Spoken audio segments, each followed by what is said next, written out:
அனைவருக்கும் வணக்கம். வாழ்க்கையில் இந்த ஒரு டைலாக்கை நம்ம எப்பயாவது சொல்லியிருப்போம்.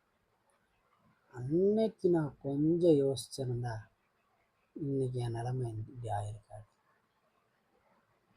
அந்த பர்டிகுலர் டைம்,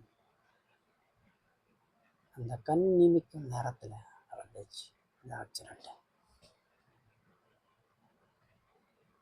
நம்ம வாழ்க்கையில் எல்லா நேரமும் முக்கியமான நேரமாக வந்துடாது. அந்த டர்னிங் பாயிண்ட் சொல்லுவோம்.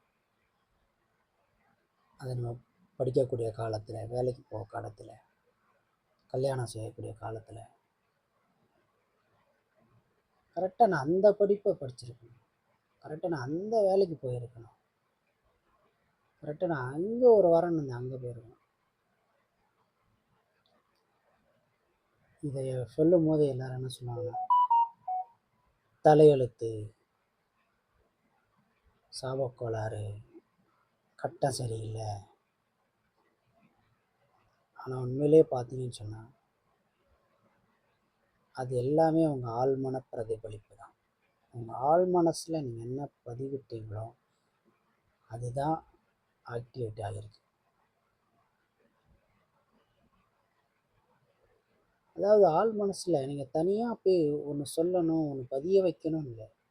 நீங்கள் என்ன மாதிரியான உணர்வுகளை அதிகமாக வெளிப்படுத்துறீங்களோ அதுதான் உங்கள் ஆழ் மனசில் போய் பதியும். சில டைம் சில பேர் என்ன சொல்லுவாங்கன்னா, நான் சேஃபாக இருக்கணும், சேஃபாக மட்டும் இருப்பார், க்ரோத் இருக்காது. சில பேர் என்ன சொல்லுவார், நான் பணம் சம்பாதிக்கணும், அந்த உணர்வு வெளிப்படும். அதை பார்த்து அவர் பணம் சம்பாதிச்சுக்கிட்டே இருப்பார்.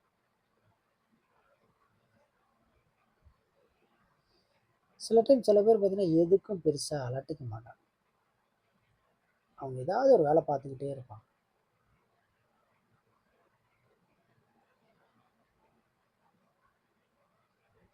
ஆனால் அவங்களுக்கு எல்லாமே நடக்க வேண்டியது கரெக்டாக நடந்துக்கிட்டே இருக்கும்.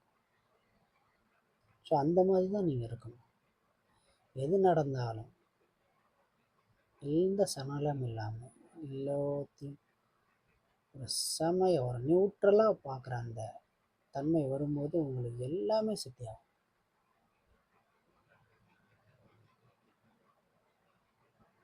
அதுதான் வாழ்க்கையின் ரகசியம்.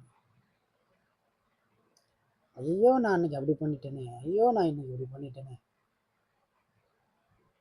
அப்படின்னு நீங்கள் சொன்னீங்கனாலே இவள் அன்செல்டட். ஆமாம், அன்னைக்கு அந்த மாதிரி ஒரு சூழ்நிலை, அன்னைக்கு சிச்சுவேஷன், பரவாயில்ல அப்படி சொன்னோம்னா தான் நீங்கள் செட்டில்டு. வாழ்க்கையில் எதுவுமே நிலையானதே கிடையாது.